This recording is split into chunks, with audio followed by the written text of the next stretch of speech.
আসসালামু আলাইকুম সুপ্রিয় দ্বাদশ শ্রেণীর শিক্ষার্থীবৃন্দ, তোমাদের সবাইকে রসায়ন দ্বিতীয় পত্রের ক্লাসে স্বাগতম জানাচ্ছি। আমি শারমিন আক্তার তানিয়া, প্রভাষক রসায়ন, খিলগাঁও গভর্নমেন্ট কলোনি উচ্চ মাধ্যমিক বিদ্যালয়। তোমাদের সামনে প্রিটেস্ট পরীক্ষা আসছে। প্রিটেস্ট পরীক্ষার সিলেবাস তোমরা ইতিমধ্যে গ্রুপে পেয়েছো, তারপরে তোমাদেরকে আবার মনে করিয়ে দিচ্ছি। তোমাদের প্রিটেস্ট পরীক্ষায় রসায়ন দ্বিতীয় পত্রের অংশে তোমরা পরিবেশগত রসায়ন প্রথম অধ্যায়, দ্বিতীয় অধ্যায় জৈব রসায়ন এবং তৃতীয় অধ্যায় পরিমাণগত রসায়নের টেস্ট পেপার সলভ করছি আমরা। মোটামুটি 2019-এর এখন পর্যন্ত আজকের ক্লাসটা সহ যদি ধরি, মোটামুটি 2019-এর 10টা প্রশ্ন আমরা সলভ করেছি। আর কিছু প্রশ্ন রয়েছে, আর কিছু প্রশ্ন সলভ করলেই 2019 সালে পরিমাণগত রসায়ন থেকে আসা মোটামুটি সবগুলো কোয়েশনই আমাদের সলভ করা হয়ে যাবে। ফলে এই চ্যাপ্টার থেকে আসলে বোর্ড কোয়েশ্চেনে যে প্রশ্নগুলো আসে সেটা সম্পর্কে আমাদের একটা সামগ্রিক ধারণা হয়ে যাবে এবং এরকম প্রশ্নগুলোই গতানুগতিক এসে থাকে। তো তোমরা অবজেক্টিভগুলো একটু ভালোভাবে প্র্যাকটিস করবে। অবজেক্টিভগুলোর জন্য তোমাদের সাজেশন থাকবে, প্রথমেই যে বোর্ড কোয়েশ্চেনগুলো আছে সেই বোর্ড কোয়েশ্চেনগুলোর অবজেক্টিভগুলো সলভ করার চেষ্টা করবে সাল ভিত্তিক।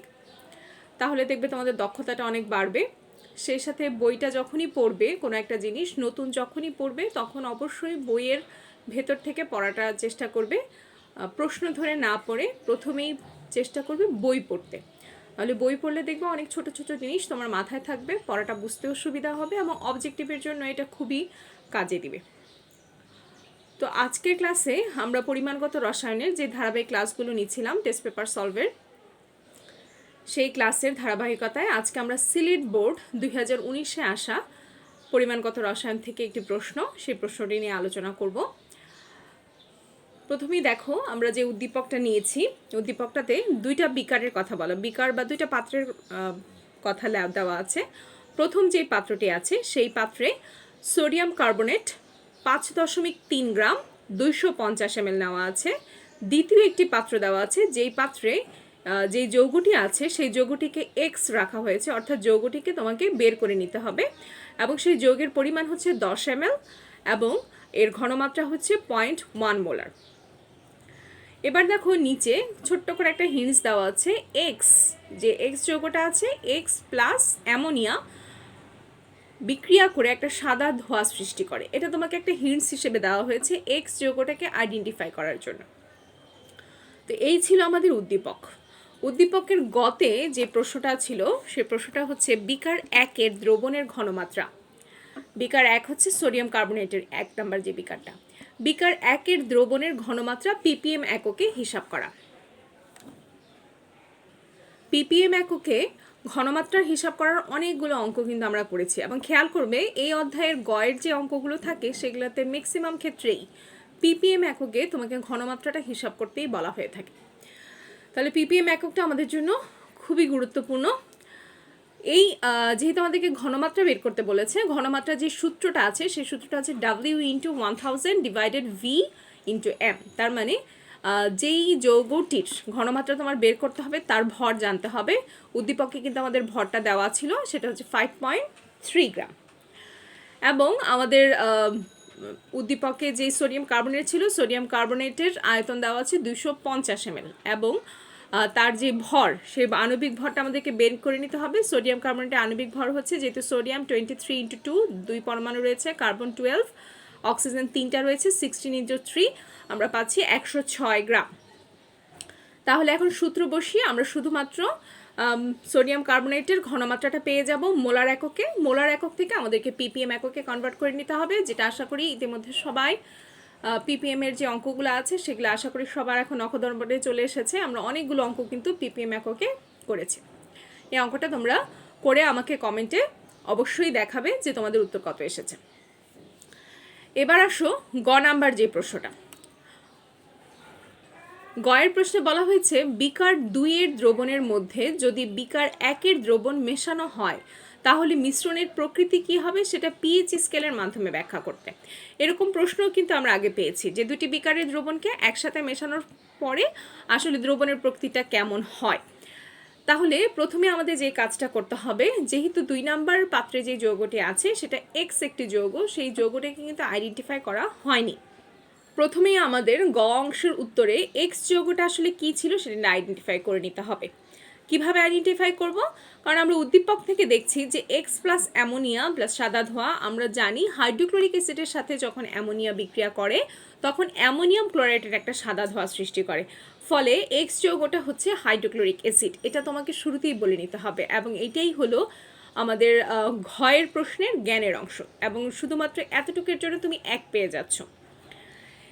এরপরে আমাদের অংশ থাকবে যে আসলে যেহেতু এই দুইটা পাত্রকে মেশানো হচ্ছে, এই দুইটা পাত্রকে মেশানোর জন্য আমাদের কি করতে হবে। এখন যেহেতু 250 ml সোডিয়াম কার্বনেট রয়েছে এবং 10 ml হাইড্রোক্লোরিক অ্যাসিড রয়েছে, এবং হাইড্রোক্লোরিক অ্যাসিডের ঘনমাত্রা হচ্ছে 0.1 মোলার, এবং সোডিয়াম কার্বনেটের ঘনমাত্রা কিন্তু আমরা গয়ে উত্তরে পেয়ে যাচ্ছি। সেখান থেকে আমরা সোডিয়াম কার্বনেটের ঘনমাত্রা পাবো এবং সেটাকে ppm এ পরিণত করব। তার মানে মোলার এককে এর যে ঘনমাত্রাটা সেটা কিন্তু আমরা শুরুতে পেয়ে যাচ্ছি। তাহলে সেখান থেকে আমাদের এই দুইটার বিক্রিয়াটাকে সাজাতে হবে এবং দুটাই 1 মোলার দ্রবণ কতটুকুর সাথে বিক্রিয়া করছে সেটা বের করে নিয়ে আসতে হবে। তাহলে গয়ের উত্তরের শুরুতে এক্স যৌগটি যে হাইড্রোক্লোরিক অ্যাসিড সেটা আমাকে যুক্তি দিয়ে দেখাতে হবে। তারপরে আমাকে বিক্রিয়াটা সাজাতে হবে যে সোডিয়াম কার্বনেটের সাথে হাইড্রোক্লোরিক অ্যাসিডের বিক্রিয়া হলে সাধারণত কি হয়, সোডিয়াম ক্লোরাইড তৈরি হয়, পানি এবং কার্বন ডাইঅক্সাইড। এর ক্ষেত্রে দেখা যায় সোডিয়াম ক্লোরাইড এবং সোডিয়াম কার্বনেটের যে বিক্রিয়াটা হলো সেই বিক্রিয়াটার মধ্যে আমাদেরকে অবশ্যই সমতা করতে হবে। খেয়াল করবে পরিমাণগত রসায়নের কোনো বিক্রিয়া কিন্তু সমতাহীন রাখা যাবে না, কারণ সমতাহীন অঙ্কগুলো আসলে সঠিক উত্তর তোমাকে প্রদর্শন করবে না। এই কারণে আমাকে এই বিক্রিয়াটাকে সমতা করে নিতে হবে। সমতা করার নিয়ম তোমরা সবাই জানো, প্রত্যেকটি সিঙ্গেল পরমাণুকে ধরে তার ডান এবং বাম পাশের পরমাণুর সংখ্যা হিসাব করতে হবে। যদি সমান না হয় সেক্ষেত্রে সেই যৌগটির সামনে 2 দিয়ে গুণ দিতে হবে, 3 দিয়ে গুণ দিতে হবে, যতটুকু দরকার সেটা দিয়ে গুণ দিতে হবে। দেখো এখানে সোডিয়াম 2 অণু রয়েছে, কিন্তু আমি বিক্রিয়া শেষে সোডিয়াম ক্লোরাইড কিন্তু 1 অণুই পেয়েছি। এখানে 2 অণু ব্যালেন্স করার জন্য সোডিয়াম ক্লোরাইডের সামনে 2 দেওয়া হচ্ছে, এর ফলে ক্লোরিনের সংখ্যা 2টা হয়ে গেছে, যেখানে আমার হাইড্রোক্লোরিক অ্যাসিডে ক্লোরিনের সংখ্যা 1টি ছিল, ফলে এখানেও আমাকে 2 দিয়ে গুণ দিতে হয়েছে। ফলে এখন ক্লোরিনের সংখ্যা 2 দিকেই 2, সোডিয়াম 2 দিকেই 2টা আছে, হাইড্রোজেন 2 দিকেই 2টা আছে, এবং অক্সিজেনের সংখ্যা দেখো কার্বনটার সাথে 3টা রয়েছে, আর এখানে কার্বন ডাইঅক্সাইডের সাথে 2টা এবং পানির অণুর সাথে 1টি অক্সিজেন রয়েছে, এবং হাইড্রোজেনের 2 অণু, এবং এখানে ক্লোরিনের ব্যালেন্সিংয়ের জন্য যখন 2 দিয়েছি তখন হাইড্রোজেনের অণু সংখ্যাও ব্যালেন্স হয়ে গিয়েছে। এরপর আমাদের বিকার 1-এ সোডিয়াম কার্বনেটের যে পরিমাণ দেওয়া ছিল এবং উদ্দীপকের গয়ের অঙ্কটা করে আমরা সোডিয়াম কার্বনেটের যে মোলারিটি পেয়েছিলাম সেই মোলারিটি থেকে আমরা দেখতে পাচ্ছি যে আমাদের 1 নম্বর পাত্রে 250 ml 0.2 মোলার সোডিয়াম কার্বনেট রয়েছে। তাহলে যেহেতু 0.2 মোলার রয়েছে, এটাকে আমরা 0.1 মোলারে কনভার্ট করতে হলে কি করতে হবে, তার যে আয়তটা আছে এর সাথে 0.2টা গুণ দিয়ে আমরা সেটা 1 মোলারে কনভার্ট করে ফেলবো। দেখো 250 × 0.2 ml 1 মোলার সোডিয়াম কার্বনেট, সেক্ষেত্রে আমরা পাচ্ছি 50 ml 1 মোলার সোডিয়াম কার্বনেট। তাহলে 10 ml 0.1 মোলার হাইড্রোক্লোরিক অ্যাসিডের ক্ষেত্রে আমরা কি পাচ্ছি, 10 × 0.1 molar 10 × 0.1 ml 1 molar hydrochloric acid. তাহলে 1 ml 1 মোলার হাইড্রোক্লোরিক অ্যাসিড। তাহলে দুইটার ওই অনুপাত আমাদের চলে আসছে মোলারিটিতে, ঘনমাত্রাটা দুটারই চলে আসছে 1 মোলার। এখন আমরা যে বিক্রিয়াটা সাজিয়েছিলাম, বিক্রিয়াটার ক্ষেত্রে তোমরা খেয়াল করবে, তাহলে একই ঘনমাত্রায় যখন আমরা সোডিয়াম কার্বনেট এবং হাইড্রোক্লোরিক অ্যাসিডের পরিমাণটা পেয়ে যাচ্ছি, তাহলে হাইড্রোক্লোরিক অ্যাসিড এবং সোডিয়াম কার্বনেটের যে সমতাকৃত সমীকরণ আছে সেই সমীকরণে আবার ফিরে যেতে হয়। সেই সমীকরণে গেলে কিন্তু আমরা দেখতে পাচ্ছি যে 1 মোল সোডিয়াম কার্বনেটের সাথে সাধারণত 2 মোল হাইড্রোক্লোরিক অ্যাসিড বিক্রিয়া করে, অর্থাৎ সোডিয়াম কার্বনেট যতটুকু থাকে তার সাথে তার দ্বিগুণ পরিমাণ, ধরো সোডিয়াম কার্বনেট 50 আছে, তার দ্বিগুণ পরিমাণ অর্থাৎ 100 ml হাইড্রোক্লোরিক অ্যাসিড তার সাথে বিক্রিয়া করবে। এদের পরিমাণটা হচ্ছে এরকম, অর্থাৎ সোডিয়াম কার্বনেট 1 মোলের সাথে হাইড্রোক্লোরিক অ্যাসিড বিক্রিয়া করছে আমাদের তার 2 মোল। বিক্রিয়া থেকে পাচ্ছি, সেটা হচ্ছে সমতাকৃত সমীকরণটা থেকে। নিশ্চয়ই সবাই লিখে নিয়েছো সমতাকৃত সমীকরণটা। সমতাকৃত সমীকরণে আমাদের যেহেতু সমতা করার জন্য হাইড্রোক্লোরিক অ্যাসিডের সামনে 2 দিতে হয়েছিল, তাহলে আমরা বলতে পারি 1 মোল সোডিয়াম কার্বনেটের সাথে 2 মোল হাইড্রোক্লোরিক অ্যাসিড বিক্রিয়া করে। ফলে এখন দেখা যাচ্ছে যদি 50 ml 1 molar hydrochloric acid sodium carbonate যেহেতু আমাদের রয়েছে আর 1 ml 1 মোলার হাইড্রোক্লোরিক অ্যাসিড রয়েছে, তাহলে আমরা কি বলতে পারি যে 2 মোল হাইড্রোক্লোরিক অ্যাসিডের সাথে বিক্রিয়া করার জন্য আমাদের 2 মোল হাইড্রোক্লোরিক অ্যাসিডের সাথে 1 মোল সোডিয়াম কার্বনেট বিক্রিয়া করে। তাহলে 1 মোল হাইড্রোক্লোরিক অ্যাসিডের সাথে আমাদের কতটুকু বিক্রিয়া করবে? অবশ্যই এর অর্ধেক বিক্রিয়া করবে। যেহেতু 2 মোলের সাথে 1 মোল অর্থাৎ 2 মোল হাইড্রোক্লোরিক অ্যাসিডের সাথে 1 মোল সোডিয়াম কার্বনেট বিক্রিয়া করে, তাহলে 1 মোলের সাথে অবশ্যই এর অর্ধেক পরিমাণ বিক্রিয়া করবে। তাহলে অর্ধেক পরিমাণ মানে হচ্ছে হাফ। তাহলে আমাদের 50 ml সোডিয়াম কার্বন থেকে যদি আমি হাফটা বিয়োগ করে দেই, তাহলে হাফ যে অংশটা রয়েছে সেটা কিন্তু হাইড্রোক্লোরিক অ্যাসিডের 1 ml এর সাথে এই হাফ অংশটা বিক্রিয়াতে চলে যাচ্ছে। কিভাবে চলে গেল সেটা আমরা সমতাকৃত সমীকরণ থেকে দেখতে পেলাম যে 2 মোল হাইড্রোক্লোরিক অ্যাসিডের সাথে বিক্রিয়া করে সোডিয়াম কার্বনের সমতাকৃত সমীকরণের তুলনায়, আর 1 মোলের সাথে তাহলে বিক্রিয়া করবে 0.5। তাহলে 0.5 যদি বিক্রিয়া করে তাহলে 50 থেকে আমি 0.5টা বিক্রি করে মাইনাস করে দিলে আমরা পাচ্ছি 49.5 ml 1 মোলার সোডিয়াম কার্বনেট বাকি থাকবে। যেহেতু সোডিয়াম কার্বনেটের জলীয় দ্রবণটি ক্ষারীয়, তাহলে আমার দ্রবণের ঘনমাত্রা এবং দ্রবণের প্রকৃতি অবশ্যই ক্ষারীয় হবে। তাহলে এই পর্যন্ত আমরা ইনফরমেশনটা পেয়ে গেলাম যে আমরা যেই বিক্রিয়াটি করেছি বিকার 1 এবং বিকার 2 বা দ্রবণ 1 বা দ্রবণ 2 এর মধ্যে যে বিক্রিয়াটা হয়েছে সেই বিক্রিয়াতে শেষ পর্যন্ত বিক্রিয়ার শেষে দ্রবণের প্রকৃতিটা ক্ষারীয় হচ্ছে। এরকম অঙ্ক কিন্তু আমরা এর আগেও করেছি, কিন্তু এই অঙ্কটা এখানেই সীমাবদ্ধ থাকছে না, তোমাকে বলা হচ্ছে পিএইচ এর হিসাব করতে। তাহলে পিএইচ এর হিসাব করতে হলে তোমাকে আসলে আমাদের যেই দ্রবণের প্রকৃতিটা দেওয়া আছে, যে সোডিয়াম কার্বনেট এবং হাইড্রোক্লোরিক অ্যাসিডের পরিমাণটা দেওয়া আছে সেই সাথে, তাহলে আমাদের প্রথম বিকারে আমাদের যে সোডিয়াম কার্বনেট ছিল, সোডিয়াম কার্বনেটের আয়তন আমরা পাচ্ছি বিক্রিয়ার শেষে 49.5 এবং তার ঘনমাত্রা 1 মোলার। এবং মিশ্রণের পর যেহেতু সোডিয়াম কার্বনেটের পরিমাণ ছিল 250 আর হাইড্রোক্লোরিক অ্যাসিড ছিল 10, তাহলে টোটাল আমার মিশ্রণের আয়তন হয়ে যাচ্ছে 260। এবং সেই মিশ্রণের ঘনমাত্রা আসলে কত হচ্ছে সেটা কিন্তু আমরা এখনও হিসাব করে বের করিনি। পিএইচ এর হিসাব জন্য আমাদের মোট যেই দ্রবণটা তৈরি হয়েছিল বিক্রিয়ার শেষে, বিক্রিয়ার কারণে যে মিশ্রণের ফলে যে তার যে আয়তন এবং তার যে ঘনমাত্রাটা সেটা আমাদের দরকার, তাহলে আমরা পিএইচটা হিসাব করতে পারবো।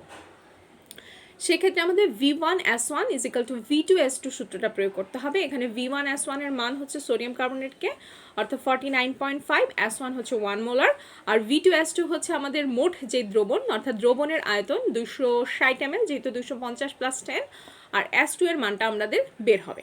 তাহলে S2 এর এখানে একটা মান বের হবে এবং S2 এর যে মানটা বের হচ্ছে সেটা সাধারণত মানে এই অঙ্কের ক্ষেত্রে যে মানটা তোমাদের বের হবে সেটা আমি আগে থেকেই বলে দিচ্ছি, সেটা হচ্ছে তোমরা পাবে উত্তরটা 0.19 অর্থাৎ নিয়ারলি 2 মোলার।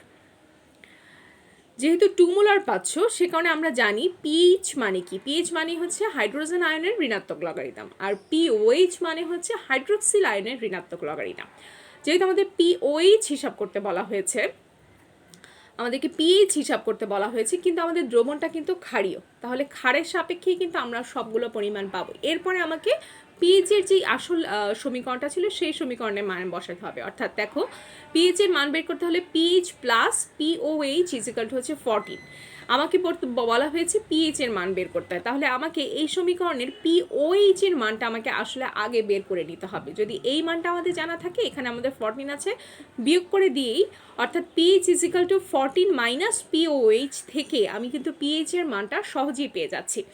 এই কারণে আমাকে পিওএইচ এর মানটা বের করতে হবে এবং মোট যে দ্রবণটা আমরা শেষ পর্যন্ত পেয়েছি সেটা আসলে ক্ষারীয় দ্রবণ ছিল, সেই ক্ষারীয় দ্রবণের ঘনমাত্রা কত ছিল সেটা থেকেই আসলে পিওএইচ এর মানটা বের করা যাবে। তাহলে পিওএইচ হচ্ছে -log(OH)। এখন খেয়াল করো সামনে আমি 2 দিয়েছি, 2 দেওয়ার কারণ কি, এখানে যে S2 এর মানটা পাচ্ছি সেটা হচ্ছে 0.19 মোলার। 0.19 মোলার মানই হলো সেটা নিয়ারলি 2। এই 2 এর কারণে যেহেতু এই মোট দ্রবণের ঘনমাত্রা ক্ষারীয় দ্রবণের ঘনমাত্রা 2 মোলার, এই কারণে আমাকে এখানে 2 দিয়ে গুনতে, যদি এটা 3 বের হতো আমাকে 3 দিয়ে গুণ করতে হতো, আর না হলে যতটুকু পরিমাণ থাকতো সেটা দিয়ে আমাকে গুণ করে এই হিসাবটা করতে হতো। তাহলে এখান থেকে তুমি একটা রেজাল্ট পাবে, এই রেজাল্টটাই এই সমীকরণে নিয়ে বসাবে।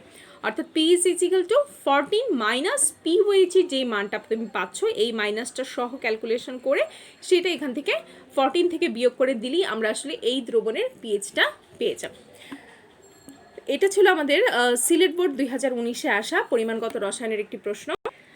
আমি তোমাদেরকে 2019-18 এবং এই সালগুলোর কিছু বোর্ড ভিত্তিক রসায়ন দ্বিতীয় পত্রে যে বোর্ডের যে প্রশ্নগুলো ছিল, তোমাদের অনেকের কাছে হয়তো টেস্ট পেপার তোমরা জোগাড় করেছো, টেস্ট পেপারে তোমরা সবগুলো পাবে। যাদের কাছে নেই তোমরা এখান থেকে ডাউনলোড করে নিতে পারো। যে আমি রসায়ন দ্বিতীয় পত্রের বোর্ড ভিত্তিক যে প্রশ্নগুলো আছে সেই প্রশ্নগুলো তোমাদেরকে আমি গ্রুপে দেওয়ার চেষ্টা করব, উত্তরমালা সহ। তোমরা এগুলো একটু বাসায় প্র্যাকটিস করবে এবং সেই সাথে এখন পর্যন্ত পরিমাণগত রসায়নের আমরা আজকে সিলেট বোর্ড 2019-এর প্রশ্নটা সলভ করা নিয়ে মোটামুটি 10টা প্রশ্ন সলভ করেছি। এই 10টা প্রশ্নের যে ক্লাসগুলো হয়েছে সেই ক্লাসগুলো একটু ফলো করে তোমরা এগুলো বোর্ড ভিত্তিক এই প্রশ্নগুলো পরিমাণগত রসায়নে এগুলো নোট করে ফেলবে।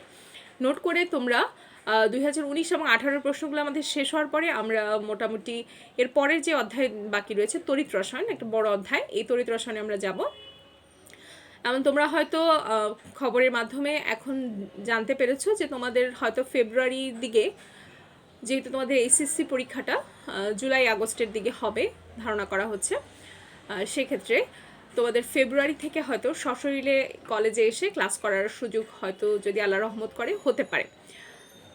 তখন আমাদের যেই অংশটা বাকি থাকছে অর্থনৈতিক রসায়ন, যেমন তড়িৎ রসায়নের কিছু অংশ আমরা যতটুকু পারি প্রিটেস্ট পরীক্ষার আগে এবং অনলাইন ক্লাসের মাধ্যমে যতদিন চলছে, এরপরে আমরা চেষ্টা করব বাকি যে টেস্ট পেপার সলভগুলো আছে সেগুলো কমপ্লিট করতে এবং কিছু ছোটোখাটো কিছু পরীক্ষা নিয়ে আমরা আসলে সামনের দিকে আগাতে হবে। এবং একটু সবাই এতদিন যতটুকুই পড়াশোনা করেছো বা করনি, এখন একটু সবাই একটু পড়াশোনার প্রতি যত্নশীল হবে, কারণ আমাদের যেহেতু পরীক্ষার ডেট হয়ে গেছে, তা আমাদের পরীক্ষার খুব বেশি দিন কিন্তু সময় নেই। কলেজ খোলার পরে যেহেতু প্রিটেস্ট পরীক্ষা তো যদি তোমরা বাসায়ই দাও, সেক্ষেত্রে টেস্ট পরীক্ষাটা তো আমাদের অবশ্যই কলেজে হবে, টেস্ট পরীক্ষার বাসায় হওয়ার সুযোগ নেই। টেস্ট পরীক্ষার হয়ে যাওয়ার পরে আসলে তেমন ক্লাস হওয়ার সুযোগ থাকে না, সেটা হচ্ছে মোটামুটি শুধুমাত্র অনুশীলন ক্লাস, অর্থাৎ তখন শুধুমাত্র সমস্যার সমাধান। তো সমস্যা তখনই বের হবে যখন তুমি পড়বে, তাহলে পড়ার সময়টা আসলে এখনই। তো একটু ভালোভাবে পড়াশোনা করো, যতটুকুই সময় নষ্ট হয়েছে, যে সময়টা চলে গিয়েছে সেটা আর ফেরত পাবে না, তো সেই সময়টা সামনে আসছে সেটাকে যদি কাজে লাগাও তাহলে সেই হারিয়ে যাওয়া যে সময়টা আছে সেই সময়টা হয়তো সেটার জন্য আফসোসটা একটু কম থাকবে। এখন একটু দ্বিগুণ পরিশ্রম করতে হবে, এটাই হলো মূল কথা। তাহলে আজকের ক্লাসটা আমরা এখানেই শেষ করছি। পরবর্তী ক্লাসে আমরা আরেকটা নতুন প্রশ্ন নিয়ে আসবো, নতুন বোর্ডের একটি 2019 সালের নতুন আরেকটা বোর্ডের প্রশ্ন নিয়ে আলোচনা করব। তো ধন্যবাদ সবাইকে ক্লাসের সাথে থাকার জন্য। আসসালামু আলাইকুম।